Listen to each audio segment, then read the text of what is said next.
Hello, Pile One, and welcome to this reading on Your Good Deeds Unpunished. At the core of this reading, what I wanted to get to was anything you might be doing now that you might regret later if you don't address it now. And so for you, this one is a bit of a tough one because it is a bit of a lashing. And so whether you decide to stay for it or not is up to you. I have to deliver the message as it is being given here. And with coffin, whip, and lady, it's that you really you don't hesitate to cut things off with someone, especially with an individual with whom you can see things really panning out. Of course, this is for a lot of you romantic, but not necessarily. This could also be platonic, where you don't even you don't nurture your friendships as well as you're able to. For others of you, it's a specific instance. It's not so much a pattern. It's just an instance where you have specifically cut things off with someone, a specific person. You've cut things off with a specific person. And it's been in a way that hurt their feelings. You definitely have feelings about it, but you know that the way that you did it, you know that the way that things happened, one, either you could have handled better or you did it in a way you want, like, it's almost like you wanted them to hurt. Now, I don't know what that's going to mean. For some of you, it is that you're just that type of person who doesn't mind hurting people. For others of you, it's that you wanted to hurt them specifically because you knew that that was going to be the most effective way to make sure it was a clean break. And so what's being said here, what's being pointed out is that the way that you're moving, whether it's a pattern or the way that you've moved, if it's not a pattern, of in essence, hurting someone or hurting the chances of a relationship that has the potential to develop into something important in your life, that is something that you will come to regret. Now, the rest of the message you're going to have to translate as it applies to you, whether it's that it's a pattern or not. I'm going to talk about it as if it is a pattern just to be clear about the message, but if it's that this is a specific instance where you know that you've hurt a specific person, then translate what I'm saying to your specific instance. Okay. We have with tarot the Two of Cups reversed, the Page of Swords, the Nine of Pentacles reversed, the Eight of Wands, and the Tower. A lot of things being said here. On the one hand, it's giving a little bit of elaboration as to why you might be doing these things. For some of you, it's the discomfort of being in such close proximity to someone. It's the discomfort of vulnerability, of giving someone the opportunity, the tools, the weapons with which they can hurt you. Which fair, valid, that's just survival instinct. But what's being said here is that it's okay for you to fear that, but if you're not developing past it, it does demonstrate a lack of maturity, a lack of desire to be better than what you are and what you have been. And if it might not register to you as a lack of desire to grow and develop. What it might register to you as is a choosing of safety, a choosing of the easy way because this way you won't get hurt. What's being said here is you're actually setting yourself up for a lot of disappointment and a lot of loneliness later on down the line, if it's not that you're already sitting in it now. The Two of Cups reverse right next to the Page of Swords is demonstrating it's something. It almost feels like someone's knee-jerk reaction to something that they're scared of. Like the imagery that I'm getting in my head is someone who's afraid of spiders being like thrown a spider toy and they just chuck it out of their hands because they're scared. They're like, get this away from me.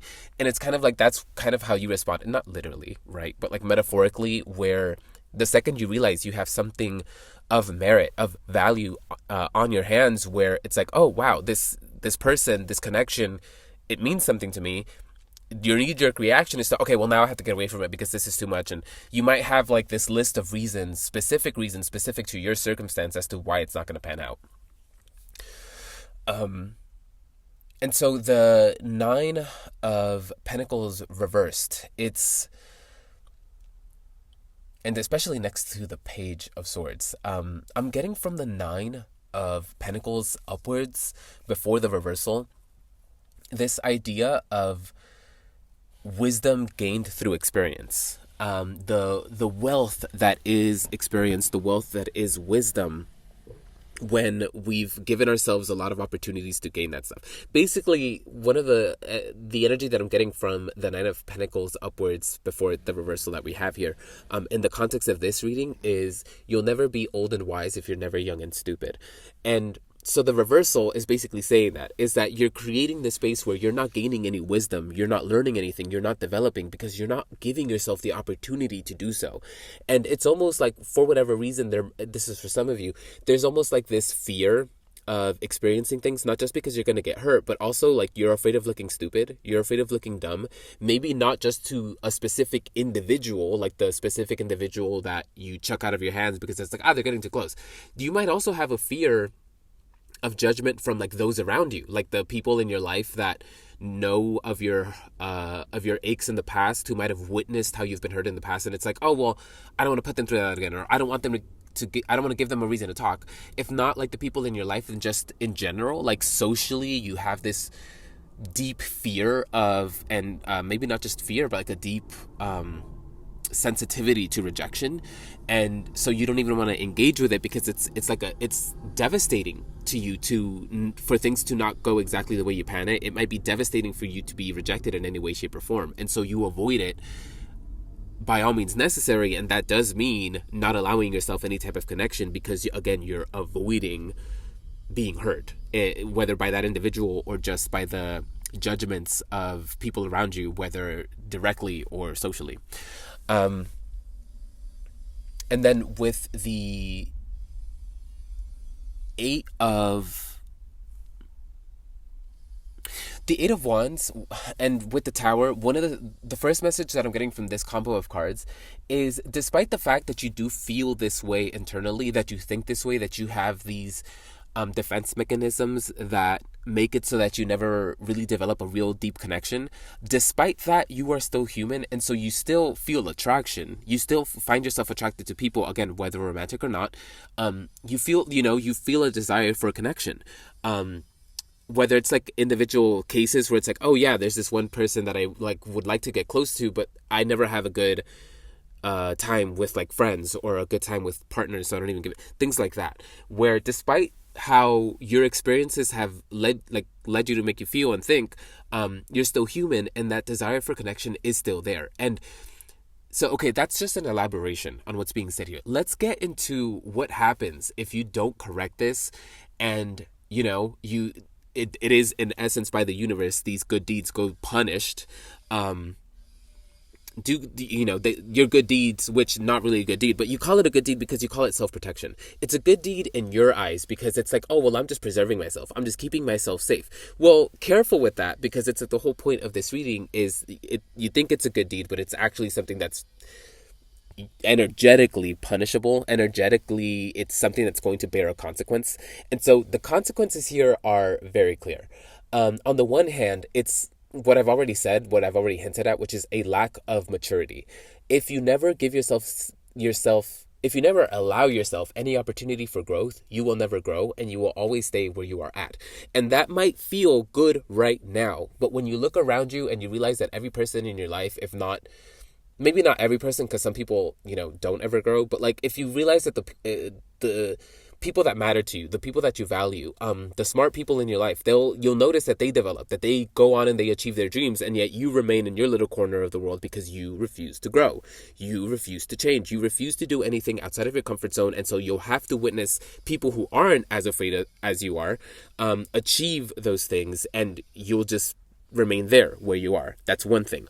On the other hand, if you continue down this path and you don't allow yourself the opportunity to grow and learn from connection, meaning if you don't learn what it means to be vulnerable with people, to allow people in and get to know you, if you don't learn how to engage in connection, in groups, in communicating, like there's a lot to learn as a person, as an individual. There's a lot to take away from relationships, all types, whether at any level, at any point of the spectrum, whether deep or just surface level. There's a lot to gain from connection and engaging with people.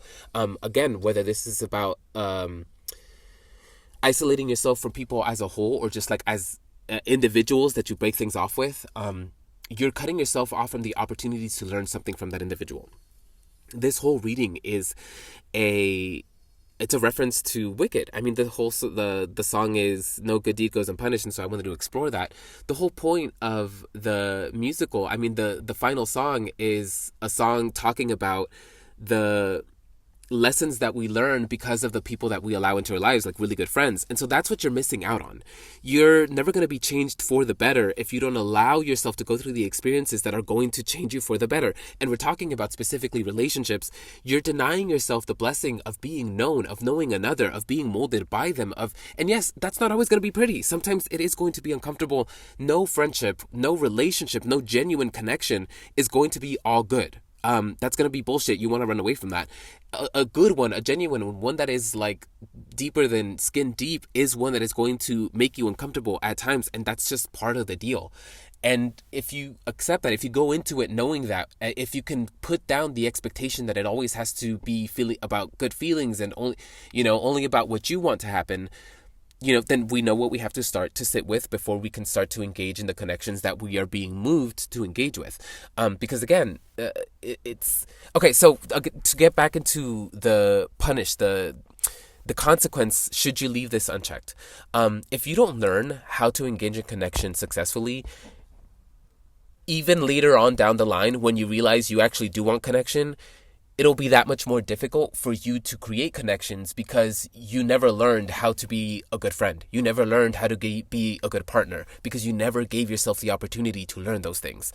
And just that's just something to take with you, where it's like that it'll just make things that much harder. And then so another thing, the tower there at the end is, if you never learn how to engage properly in connection, regardless of what type of connection it is, if you don't learn how to be a good half of a connection, because all connections you're just one half of, if you don't learn how to be a good half, you're going to lose the connections that you value right now.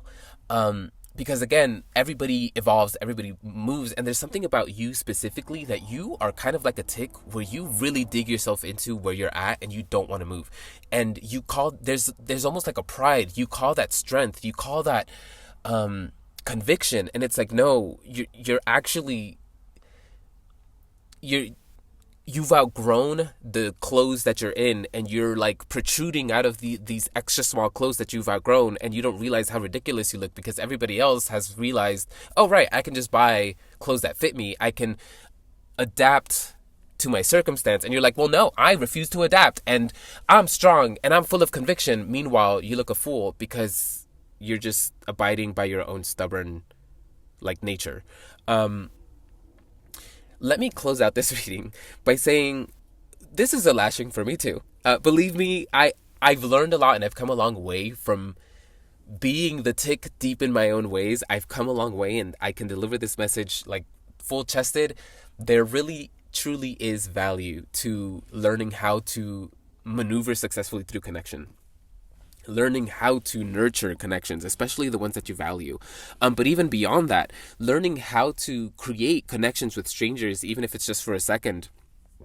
And if that feels impossible to you, when you start to practice intentional, positive connections with the people that you care about, it sort of just naturally translates to people in general. And it's not that everybody who learns how to be a healthy communicator and a healthy half of connection, it's not that everybody who learns how to do that automatically just learns how to talk to people. No, it's just that sometimes when you practice how to be a good communicator, you just know that you have the skill, and so you start to apply it in other places. You start to get more comfortable flexing that muscle in other spaces because it's something that you know how to do more comfortably.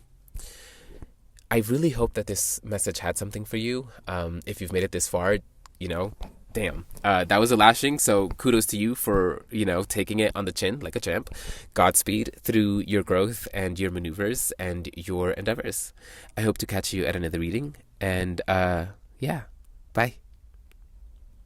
Hello, and welcome to your reading, Pile 2, on What Good Deed Is Yet Unpunished. So for you, basically what I wanted to get to at the core of this reading is what you might be doing now that you don't see as a problem that might become a problem later on down the line. It might become something you regret. And I love this reading because it honestly isn't as severe or as much of a lashing as the first pile was. But that's irrelevant. what is being said here with the first three cards with stars, dog, and sun, Lenormand, is basically saying that you, and okay, for some of you, it's that you have a pattern of this. This is a skill that you have. For others of you, yes, you have this skill, but we're talking specifically about a specific instance or specific instances in which this played out. But basically, what's being said here is you have the skill of really dedicating yourself to something that you want, something that you wish for, something that you desire. And because you stay true to it, because you stay loyal to this desire, and what I mean by staying loyal to it, it's not just that you stay faithful and you stay hopeful, and it's not just about that. You put action behind that feeling. Not only do you feel the hope, not only do you want this thing, you actually put action behind it. It's something that you commit yourself to. And because you commit yourself to this, to these things, it bears fruit. It bears acknowledgement, achievement, recognition. And so, again, take that as it applies, whether this is a skill that you have, you know that this is something that you've been able to do, it's something that you can do, or if it's something that it's something that you have accomplished, it's something that you have achieved. The point is, this isn't a bad thing, and it's this. No part of this reading is trying to point this out as a problem. It's just rather what's being picked up by this reading is what might be a potentially regrettable consequence if you're not a little more careful with wielding this skill. And okay, it's coming through the way it's coming through is that it's a job, but I know that that's not going to ring true for all of you. And so translate what I say, when I say job, translate that to how it applies to you. But basically kind of what's being said here is be careful with what you're being loyal to, because your loyalty is the type of loyalty that is going to generate something. Like, you're going to get something for that loyalty, for your investment of your time and resources. You just have the type of energy, you have the type, like, if it's a job thing, you're the type of worker that goes above and beyond, so of course you're going to get promotions. And if this isn't about a job, if this is about connections, then you really show out for the people in your life. You're someone that people call a good friend, partner, family member, etc. For others, still, it's the way that you move in general, like anywhere that you go, and whether it's like in a personal connection, or if it's in a professional space, or in one of your extracurriculars, you really are the type of person to really clock in and tune in to the people around you, and you fit yourself to the people around you. And it doesn't come through as people pleasing, it's just more so understanding that things flow a lot better, that it takes certain things for things to flow easily in a group, and you are dedicated to doing what you can to make sure that things just flow better. And so there's this idea, there's this energy of you dedicate yourself so fully that it generates results. And that is a good and marvelous thing, but you need to be careful about where you're applying it. And the message that's coming through here in terms of advice is that there are certain spaces that your loyalty will prevent you from other things you'll find more valuable. Okay, if it's about a job, it's that, yes, you're really good at that job, but if you over dedicate yourself to that job because that's what it requires of you, you will definitely miss out on really important things in your life that you will regret missing. Milestones, important events, important connections, things that you will miss out on and you will regret because of how invested you are in that job or whatever other thing this might be picking up on. If it's not a job, it could be like a friend group, anything that asks you, that really, the words that are coming through, because, and I'm going to word it this way because it's being revealed to not be a super great thing. And even if it's not like inherently bad to you or bad for you, it's that it's costing you things. And so what it's kind of coming through as, it's like what takes advantage of your dedication. What really truly benefits from the way that you do things. And there's something about, because you're so good at, and you dedicate yourself so fully, so wholly, that benefits so much from it. But part of you dedicating yourself to it, prioritizing it the way that you do, means that you are sacrificing other aspects of your life, and you're kind of being asked to pay more attention to that. Because again, we've determined that you're the type of individual that your actions bear consequences, and this whole reading is about the consequences to what actions and paying closer attention to that. And you're being described here as the magician. So you really are, like, again, what's being described by the first 3 cards is like what you dedicate yourself to, what you set your eye on, that's what's going to like really bear fruit for you. And so it's like, okay, so pay attention to that, 1. But 2, understand that there's only so much. You need to sit with yourself, if you haven't already, and determine what fulfills you, what goals of yours, not outside of professionalism, but just personal goals that you have are actually going to fulfill you. And when you look back at the end of your life, you're like, I'm glad that I did that. Determine those things. And then pay attention to what in your life you are dedicating yourself to that is keeping you from achieving those goals that you know will fulfill you. And that thing that we're talking about that you're committed to, that is keeping you from fully achieving the things that are going to fulfill you, that is what we're talking about as that thing that you kind of need to clock and pay more attention to. I've been calling it a job so far, but it's going to be different for all of you. The point is, there's something that asks you to, it asks you to put too much on pause. It asks you to compromise too much of your life in order to be successful there. And it's not that you have to give that thing entirely up. It's more so that you need to reprioritize how you are dispensing your energy and your resources. You need to dispense more of that for yourself, and you need to keep more of that for yourself and your life and your hobbies, because developing your life, developing your hobbies, your other endeavors, maybe it's connections. The point is, there needs to be more to your life than that thing. And that's the advice here, is because you have this remarkable skill of,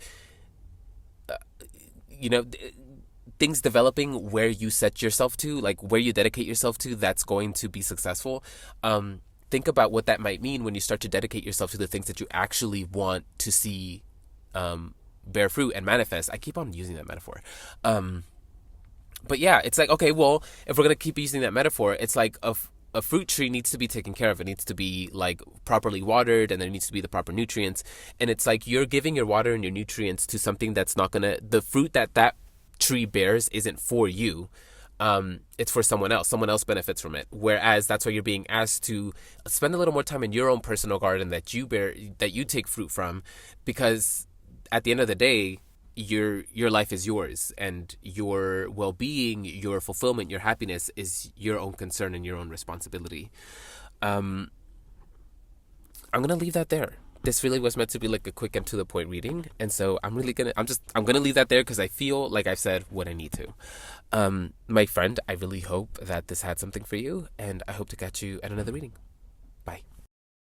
Hello, Pile 3, and welcome to this reading on Your Good Deeds Left Unpunished. So what I wanted to get to with this reading is what you might be engaging in right now that you will come to regret if you leave it unchecked. And the reading we have for you here, it might be a little tough to listen to, so I completely understand if you click off at any point. I hope, though, that at some point if it is true for you, you do find your way back to this one. And if not, I hope this message finds its way to you, because it's a really, really good one. But in essence, what you call a good deed that is, in essence, kind of building up a consequence for you, like it is something that you will come to regret if you don't check it, is the way that you abide by the rules. You are a rule follower to a fault. There seems to be a specific instance in which you're being asked, maybe not literally, but you're positioned in a very uncomfortable place because you are responsible in some way, shape, or form for enforcing the rules. That might not necessarily be true, but it definitely feels like you're the type of person to never break the rules. If you know that these are the rules of the place, you are going to abide by them. Law-abiding citizen, down to a T. You like the rules, you're comfortable with them, that's what you're all about. And there's something going on where someone or people in your vicinity are breaking the rules. And maybe they're not breaking the rules, but there's definitely something going on that you wouldn't engage in. And specifically, I don't know if it's happened yet, but this reading is kind of coming through where for some of you, you're dealing with a group that you are noticing they're doing something wrong. And so you're kind of struggling with yourself of like, okay, I want to tell because this is wrong and they're breaking the rules, but at the same time, like maybe you're struggling because it's like, I want to snitch on them or I just don't want to be a snitch. For others of you, it's not so much that. It's more so that you're being called to sit with that as to why you prioritize the rules and whatever set those rules forth, why that's more important to you than what's going on around you. Because, and again, I don't know if it's happened yet or if it's going to, where something really compels you to question that. Where you abiding by the rules does keep you, and it basically isolates you from a group, if not like society. But I don't really see how that would happen. It feels like a group or maybe like a person. The point is you prioritize the rules and the establishment. It kind of comes through as like the man. You appease the man, whatever that might be. And it comes at not just the cost of connection, but there's something about it like, again, I don't know if this has happened or if it's going to, where there's something that you're starting to realize like, okay, this is actually costing me something. Like it's almost like, I don't know if you're at the point fully where it's like, oh, this is making me want to break the rules, but you're definitely recognizing like, okay, this is a restriction. And so, okay, that's the good deed that is as of yet unpunished, where you're being asked to, check that so that we avoid any regrets moving forward. And so that's what Tarot's answering.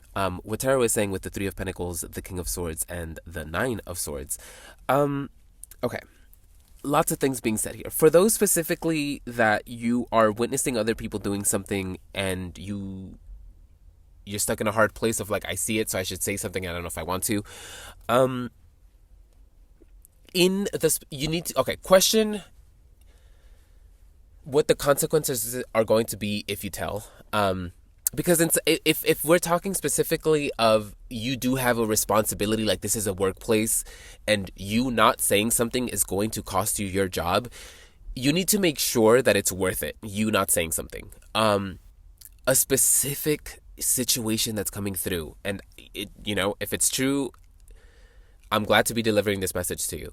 But for the instances where you are a boss and what you're noticing with the people under you is like they're union forming or they're doing something against something that you know is wrong, like where morality is being questioned and you're like, the right thing morally is to not say anything because what they're doing is right, and me telling would be the immoral thing, even if me saying something is what is quote unquote right and those are the rules. Like me following the rules in this instance would be morally wrong. Like in those instances, that's where you have to abide by your morals more than by what you're used to and comfortable abiding by, which is those rules. Now, if it's a case where the people that are doing something wrong isn't anything of consequence, or maybe it's not anything of good consequence, like they're doing something stupid, something that might get someone hurt, something that might cost people money or their jobs. If it's like you're covering for someone they're your friend and you feel uncomfortable not throwing a friend under the bus. If your friend is doing something wrong, then they're being a shitty friend by compromising your job by messing around. If that's true, let it be true. If it's not, don't make it fit. But the point is, in those instances where it's not so much a moral dilemma so much as just a matter of loyalty, again, question that, because sometimes if it is that people are going to get hurt, you might need to tell someone so that ends. Case by case, I don't know what you're dealing with. Okay, moving on from that. This message isn't going to be for all of you, just take it if it applies, but understand that your position, and should you decide to abide by the rules, which in essence means throwing people under the bus, and again, it's up to you to decide case by case if that's the right thing to do or not. Understand that that is going to isolate you. That is, in essence, going to make you the man, because you're enforcing those rules and you're abiding by them to the point that, like, you're abiding by those rules so much to the point that you are enforcing them. That's what I was trying to say. And so understand that that's one thing that's going to happen. It will isolate you. It will determine people's opinions of you. And just understand, like, again, sometimes that's the consequence we bear. Sometimes that's what we want. Sometimes that's important. Take that message as it applies. Finally, with the Nine of Swords, the isolation. Okay, and so there is isolation that social isolation that comes from the isolation we've already been talking about, where it's like, okay, yes, you abiding by the rules to the point that you're enforcing them will mean that people look to you to be like part of the man, like you are now part of the establishment, part of the rules. Okay, in some instances, the Nine of Swords is saying, understand then that moving forward, this will now be a professional place. You're not going to be having friends here. Just because the way that you're moving and things happening the way that they're going to happen is going to determine to people that, like, people can't be, you're not there to be friends. You're there to do your job. You're there to abide by the rules.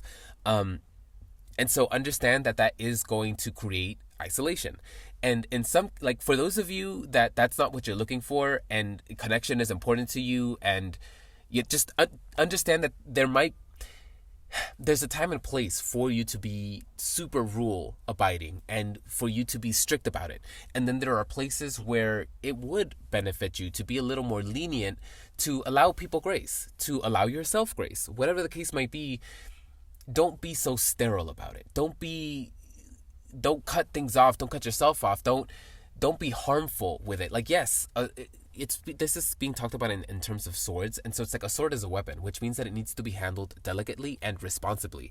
And so that's what you're being asked. It's like, if this is a genuine responsibility, cool, wield that responsibility where that is your responsibility. But understand that there should be spaces where you can put that responsibility down and be a little more relaxed, a little more lenient. Even if that's just with one person, even if it's just with yourself. Don't abuse it. I don't think you're the type of person who would. But it's just, the point is, understand that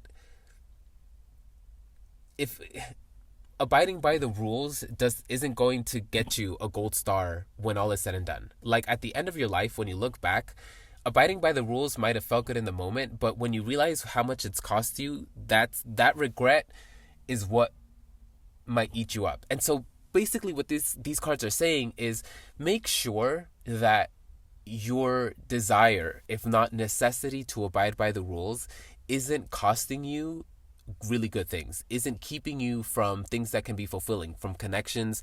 Like, if the way that you abide by the rules and by what's right, if you are looking around and you realize that you've cut off basically everyone in your life because they move in shady ways. In some instances, yes, there are a lot of shitty people in the world, and there are people who exist who do have to cut off everyone in their life and make new connections.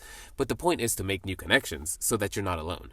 If the way that you abide by the rules and your righteousness cuts you off entirely from all people, and you're sitting in a space of only I am righteous, you're not doing the righteous thing right. It might not be that extreme for all of you. The point is, across the board, pay attention that you're not missing out on life, on really good things, out of your desire to abide by the rules. Yes, abiding by the rules is good and important, and it has its benefits, but understand that there are going to be places where you are asked to be more lenient on that, whether it's with yourself, because you need to give yourself more grace to be human, or others the grace to be human. And make mistakes and not abide by the rules as strictly as you feel the need to. It basically boils down to being more considerate of the way that other people are willing to move as opposed to how you're willing to move. And then in addition to that, questioning why you feel so compelled to move the way that you move. Which again is adhering strictly to rules and guidelines, etc. My friend, I hope that this message had something for you, and I hope to catch you at another reading. Bye.